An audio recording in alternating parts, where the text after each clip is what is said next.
Good morning students. हम पढ़ रहे हैं नेपोलियन को, और नेपोलियन को पढ़ते हुए जो है हमने नेपोलियन का पतन और महाद्वीपीय व्यवस्था के बारे में चर्चा कर ली है। तो किस प्रकार से नेपोलियन की जो महाद्वीपीय व्यवस्था थी, अंतरराष्ट्रीय व्यापार था, उसको धक्का लगा करके और इंग्लैंड की आर्थिक स्थिति को नाजुक करना जो है नेपोलियन की मुख्य इच्छा थी, जिसमें वो असफल रहा और उसकी असफलता के कारण हमने पढ़ लिए हैं। तो अब हम पढ़ेंगे यूरोप का पुनर्गठन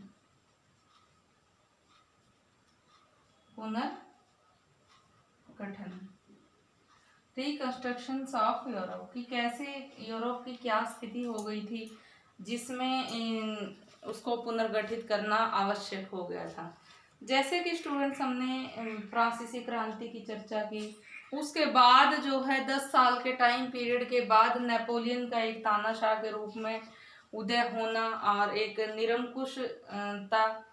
सत्ता का उसका जो है विचार, एक स्वेच्छाचारिता का जो शासन चलाना, उस सब का परिणाम ये हुआ कि यहाँ पे पूरे यूरोप के नक्शे को ही नेपोलियन ने नष्ट भ्रष्ट कर दिया था, बदल के रख दिया था और पूरे यूरोप के एक स्थान से दूसरे स्थान को उसने काट करके जोड़ दिया था।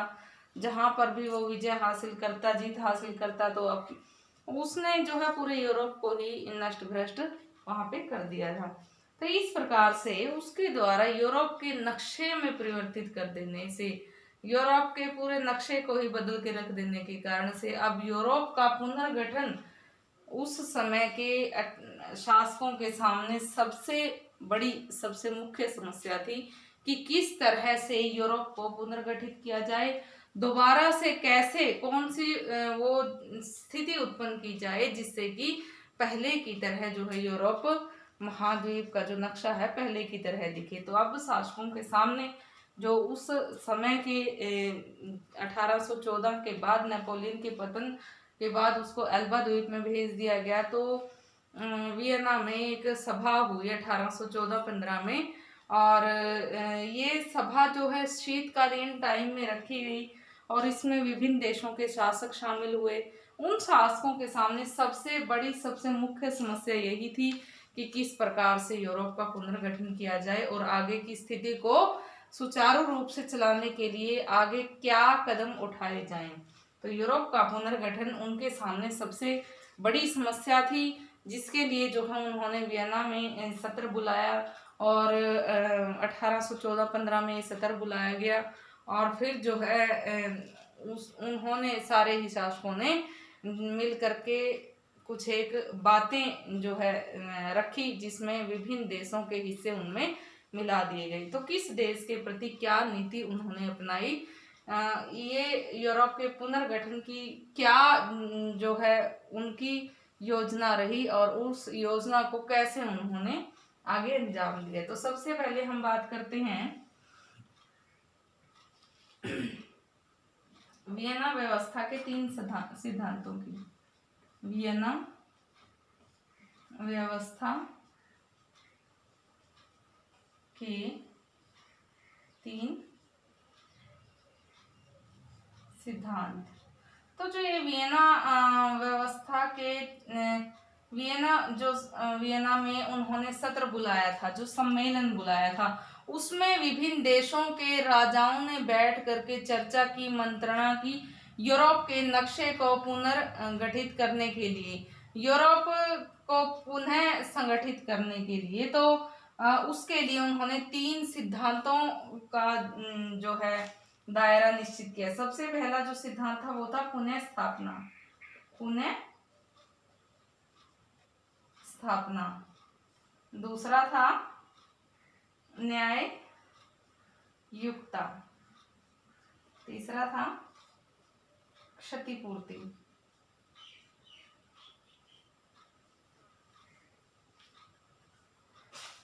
कि वो राष्ट्र जो खंडित विखंडित कर दिए गए हैं नेपोलियन के द्वारा, उनकी पुनः स्थापना की जाए। ये वियना व्यवस्था में पहला सिद्धांत लागू किया गया, कि जिन विभिन्न देशों को नेपोलियन ने नष्ट भ्रष्ट कर दिया है, खंडित कर दिया है, उनके टुकड़ों को उनसे अलग करके अपने प्रदेशों का हिस्सा बना लिया है या अपने उपनिवेशों के साथ उसको जोड़ दिया है, तो उसकी पुनः स्थापना की जाए। जैसे नेपोलियन से पहले फ्रांसीसी क्रांति के समय पे जो सत्ता थी उनको वैसा रखा जाए। ये जो दूसरा सिद्धांत है न्याय युक्ता, क्योंकि ये इसका जो अर्थ है वो पुनः स्थापना के साथ ही जो है मिलता जुलता है, उस पर ही आधारित है कि उनकी पुनः स्थापना कर दी जाए। और 1806 से पहले जो स्थिति थी, फ्रांसीसी क्रांति के समय जो फ्रांस की स्थिति थी या फिर अन्य देशों की स्थिति थी, उनके अनुसार ही जो है उनका पुनः संगठन होना चाहिए। और इस नेपोलियन की द्वारा अपनाई गई व्यवस्था में जो विभिन्न देशों को हानि पहुंची है उनकी क्षतिपूर्ति की जिम्मेदारी अब फ्रांस की होगी, उनको क्षतिपूर्ति वो करेगा। तो इस प्रकार से जो है फ्रांस का एक महत्वपूर्ण व्यक्ति था टोलेरेंट ने ये सुझाव दिया कि जो पुराने देश थे उनकी स्थिति पुनः स्थापित कर दी जाए। यहाँ पे फ्रांस का वो मुख्य राजनीतिज्ञ उस समय ये सोच रहा था कि इस वियना व्यवस्था में किसी भी तरह का फ्रांस के ऊपर कोई आरोप न लगे और फ्रांस को किसी भी देश के युद्ध का सामना अब न करना पड़े। तो इसके लिए जो है उसने काफ़ी कोशिशें की। और यहाँ पे जैसे कि विभिन्न जो नेपल्स और सिसिली के प्रदेश थे वहाँ पे बुर्बो शासकों की बुर्बो राजवंश को पुनः लागू कर दिया गया और पिंडमंट वंश की सेवाएं और नीस में स्थापना कर दी गई। हॉलैंड में भी एक नए राजवंश की स्थापना कर दी गई। तो इस प्रकार से विभिन्न देशों में जो राजवंश चला आ रहा था, राजवंश की जो पुरानी प्रक्रिया चली आ रही थी, राजघराना दोबारा से शुरू हो गया, गणतंत्र की यहाँ पे समाप्ति हो गई और एक बार फिर से यूरोप के विभिन्न देशों में राजवंश राज सत्ता कायम हो गई और नए राजवंशों का उदय हुआ, जिसमें हॉलैंड, पिंडमंट और फ्रांस का हम नाम ले सकते हैं। फ्रांस के अधीन जो क्षेत्र थे उसमें उन बुर्बो शासकों का शासन स्थापित हो गया और हॉलैंड में जो है एक नवनियुक्त ऑरेंज वंश का शासन हो गया और नीस और शेवाई के क्षेत्रों में पिंडमंट वंश का शासन हो गया। तो इस प्रकार से वियना व्यवस्था के शुरुआती ये 3 सिद्धांत थे, इनके द्वारा विभिन्न राज्यों की पुनः स्थापना, न्याय युक्ता और क्षतिपूर्ति के सिद्धांतों को मद्देनजर रखते हुए राजवंशों की स्थापना हुई और यहाँ पे फ्रांस का यूरोप का रिकंस्ट्रक्शन करने के लिए पहला कदम उठाया गया। ऑस्ट्रिया को टायरोल का क्षेत्र वापिस दे दिया गया, ऑस्ट्रियन नीदरलैंड उसमें मिला दिया गया और इस प्रकार से विभिन्न प्रदेशों की जो बदला लेने की आपस की जो स्थिति थी उससे पूर्णतः एक दूसरे देश को आजाद कर दिया गया। तो नेपोलियन के पास नेपोलियन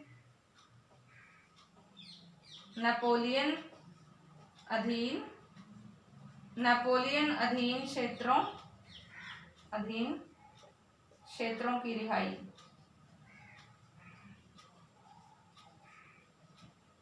नेपोलियन ने जैसे कि डच और पुर्तगाल, स्पेन, हॉलैंड विभिन्न क्षेत्रों को अपने कब्जे में कर रखा था और युद्ध से उसने जीत करके इन क्षेत्रों पे अपना कब्जा जमा लिया था और अपने अधीन कर लिया था।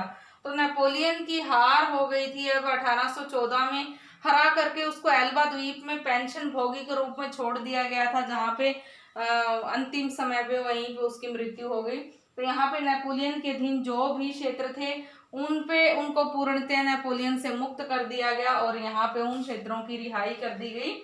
और जैसे कि चाहे वो केपलैंड था, चाहे वो दक्षिण अफ्रीका था, चाहे वो हॉलैंड था, स्पेन था, तो उनको जो है उन्हीं के क्षेत्रों के अधीन कर दिया गया। जिस देश के वो क्षेत्र थे उनको वापस लौटा दिया गया और उनकी सीमाओं में वृद्धि कर दी गई। और यहाँ पे भी जो है राजवंश की पुनः नियुक्ति हो गई और इसमें सबसे अधिक फायदा हुआ इंग्लैंड को। आगे है प्रशिया को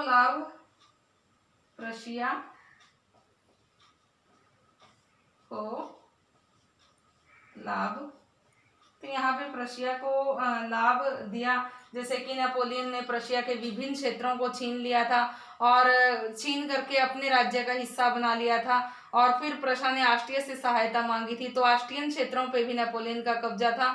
अब ऑस्ट्रियन और प्रशिया के क्षेत्रों को मिला करके 2/5 भाग प्रशिया को दे दिया गया और बाकी का जो बचा हुआ भाग है वो ऑस्ट्रियन क्षेत्रों में मिला दिया गया। इस प्रकार से यहाँ पे भी हैनोवर शासकों का शासन स्थापित हुआ और प्रशिया को भी अपने क्षेत्र वापस मिलने से काफी लाभ हुआ और यहाँ पे ऑस्ट्रियन क्षेत्रों में भी वृद्धि हुई और नए राजवंशों की यहाँ पे स्थापना हुई। तो इस प्रकार से जो प्रशिया क्षेत्र था उसको जो उसके विभिन्न क्षेत्र मिल जाने के कारण खनिज पदार्थों में उसके जो नए जो खनिज के खद्यान थे उनमें वृद्धि हुई, जिससे जो है आर्थिक रूप से आगे प्रशिया को काफी लाभ हुआ और वो आर्थिक रूप से मजबूत बना। यहाँ पे जो है ऑस्ट्रिया की लाभ और ऑस्ट्रिया की मजबूती की भी हम बात कर सकते हैं, लेकिन इस सबसे प्रशिया सबसे ज्यादा खुश हुआ क्योंकि उसको उसके क्षेत्र वापस मिलने से विभिन्न खनिजों से परिपूर्ण जो क्षेत्र थे वो मिल गए थे, जिसके कारण से प्रशिया को आर्थिक लाभ हुआ। अब बात करते हैं शक्ति संतुलन की। यहाँ पे जो है एक शक्ति संतुलन का भी जो है रुख अपनाया गया, जैसे कि नेपोलियन ने अपने हाथ में ही सारी शक्तियां ले ली थी तो उसको जो है विखंडित कर दिया गया था। वो फ्रांस के चारों ओर घेरा बना लिया गया ताकि फ्रांस में कोई अन्य व्यक्ति नेपोलियन की तरह न उठ खड़ा हो और वो नेपोलियन की तरह ही विद्रोह करने के लिए तैयार न हो जाए। तो उस स्थिति से बचने के लिए अब फ्रांस के ऊपर विभिन्न देशों का घेरा कायम हो गया। इससे फ्रांस को डर हो गया कि कहीं युद्ध की स्थिति कायम ना हो जाए और उस युद्ध में अब फ्रांस की हार तो तय थी, क्योंकि विभिन्न यूरोपीय देश अब एकजुट हो रहे थे और उनके शासकों का जो है विभिन्न राजवंशों की स्थापना करना और आपसी मंत्रणा से सहयोग से यूरोप का पुनर्गठन करना ये साबित कर रहा था कि शक्ति का संतुलन अब बना दिया गया है और उसमें फ्रांस की कोई अब ये हद नहीं रह गई है कि वो जो है किसी भी अन्य देश पे आक्रमण करने की स्थिति में हो या सहने की स्थिति में हो। तो एक शक्ति संतुलन के तहत फ्रांस पे एक डर रूपी घेरा बना दिया गया था, जिससे जो है फ्रांस यहाँ पे अपने आप को दबदबा महसूस कर रहा था। तो उसकी शक्ति को घटाने के लिए जैसे कि उसके जो क्षेत्र थे नीस, सेवाय, पिंडमांट वो छीन दिए गए थे और पिंडमांट के अधीन जो ऑरेंज राज्य की पिंडमांट वंश की स्थापना हुई थी उसमें मिला दिया गया था। अगला जो यूरोप के पुनर्गठन में कदम उठाया गया वो था जर्मनी के लिए उठाया गया कदम। जर्मनी के लिए यहाँ पे मुख्य निर्णय लिया गया। जर्मनी के लिए निर्णय यहाँ पे जर्मनी के लिए निर्णय लिया गया, जैसे कि क्रांति से पहले इसके छोटे छोटे राज्यों में विभक्त कर दिया था। पवित्र रोमन साम्राज्य के टुकड़ों को अब नेपोलियन ने खंडित विखंडित करके उसके विभिन्न भागों को एक दूसरे से क्षेत्रों से जोड़ दिया था, अपने उपनिवेशों का हिस्सा बनाया था। तो यहाँ पे उसके लिए भी जो है कुछ महत्वपूर्ण निर्णय लिए गए, जैसे कि इसको संगठित करने का कोशिश की गई। विलियम फ्रेडरिक द्वितीय जो है उसने कोई खास रुचि नहीं दिखाई इसमें, हालांकि जर्मनों का वो चहेता था और उस पे ही लोग ज़्यादा विश्वास करते थे कि ये जो है जर्मनी के एकीकरण के लिए जर्मनी के जो छोटे छोटे क्षेत्र हैं उनको संगठित करने के लिए कोशिश करेगा, लेकिन ऐसा कुछ नहीं हुआ। और यहाँ पे जो है जर्मनी को संगठित करने के लिए दक्षिण जर्मनी के जागीरदारों का एक संघ इकट्ठा हुआ और उन्होंने लोगों को आश्वासन दिलाया कि वो अपने हितों को ध्यान में रख करके अपने हितों को पाएंगे और उसके छोटे छोटे क्षेत्रों को जो है अपने साम्राज्य का हिस्सा बनाएंगे। तो इसके लिए जो है उस आश्वासन से उनको जो है ये विश्वास दिलाया गया कि जो जर्मन की पूर्ण सत्ता थी पहले की तरह ही वो अक्षुण्ण रखी जाएगी, आगे भी वो सत्ता अक्षुण्ण रहेगी। इसके लिए विभिन्न जागीरदारों की जो जागीरें थी, जो फ्रांस की क्रांति के समय से पहले जो जागीरें थी, तो उनसे जैसे कि क्रांति के समय पे फ्रांसीसी लोगों की छीन ली गई थी, वैसा ही नेपोलियन ने विभिन्न क्षेत्रों विभिन्न देशों के साथ किया, वहां पे विजय हासिल करके उनके जागीरदारों की जागीरें छीन ली थी। तो यहाँ पे उनकी जागीरें उनको वापस लौटा दी गई और 38 राज्यों का एक ढीला जर्मन संघ बनाया गया। फ्रैंकफर्ट की संसद में जो है इसके राज्यों के विभिन्न प्रतिनिधि आते थे, तो यहाँ पे उसके लिए संसद का निर्माण कर दिया गया, उसके प्रतिनिधियों का निर्माण कर दिया गया। और 38 राज्यों का एक ढीला ढाला संघ जर्मन को बना दिया गया। तो इस प्रकार से जर्मनी के लिए महत्वपूर्ण निर्णय लिए गए, जिसमें जर्मनी को संगठित करने का एक प्रयास किया गया। चाहे विलियम बेडरिक द्वितीय रुचि नहीं रखता था, लेकिन फिर भी जर्मन लोगों के लिए जर्मन सत्ता को अक्षुण्ण रखने के लिए एक की गई कोशिश थी। यद्यपि ये जो संघ था औपचारिक रूप से इसको पूरे यूरोप ने मान्यता दे दी थी और एक जर्मन संघ के नाम से ही इन छोटे छोटे क्षेत्रों को जोड़ करके जाना जाने लगा था, लेकिन ये यूरोप के संगठन की एक महत्वपूर्ण देन कही जा सकती है। तो अगला हम बात करते हैं फिनलैंड की। फिनलैंड को जो है रूस के पास ही रहने दिया गया, और क्योंकि रूस ने जो है स्वीडन से इसको जीता था, तुर्कों से जीता हुआ क्षेत्र भी उनको वापस दे दिया गया। और जो समुद्र इंग्लैंड का जो समुद्री क्षेत्र इंग्लैंड का जो क्षेत्र था उसके अधीन जितने भी प्रदेश आते थे, हॉलिसलैंड था, जय स्विंगलैंड था, उन क्षेत्रों को अब इंग्लैंड के ही अधीन कर दिया गया, जो कि नेपोलियन ने विभिन्न युद्धों के द्वारा उनको जीत करके उनके टुकड़ों को खंडित विखंडित कर दिया था। इस प्रकार से विभिन्न देशों को जीत करके उनके टुकड़ों को उनके ही देशों में उनके ही राज्यों का हिस्सा बनाया गया। तो यहाँ पे ध्यान देने योग्य बात ये है स्टूडेंट्स की नेपोलियन के द्वारा जो यूरोप के नक्शे में बदलाव किए गए थे, और उस बदलाव के तहत जो नेपोलियन ने यूरोप को दिया खंडित विखंडित किया, उस खंडित विखंडित स्थिति से कैसे निजात पाई जाए और पुनः यूरोप को कैसे संगठित किया जाए, और किस प्रकार से उस पुनः संगठित जो यूरोप है उसके लिए जो राजतंत्र या गणतंत्र की जो व्यवस्था स्थापित करनी है उस पे कैसे मंत्रणा की जाए, वो उसके लिए जो है 1814-15 में वियना में सम्मेलन हुआ था, सभा हुई थी। और ये सभा शीतकाल स्तर में संपन्न हुई, और शीतकाल स्तर में संपन्न होने के बाद जो है इसमें विभिन्न देशों के शासकों ने हिस्सा लिया, और उन शासकों के सामने सबसे मुख्य समस्या यही थी कि अब नेपोलियन का पतन हो गया है, उसको पराजित करके एल्बा द्वीप में भेज दिया गया है।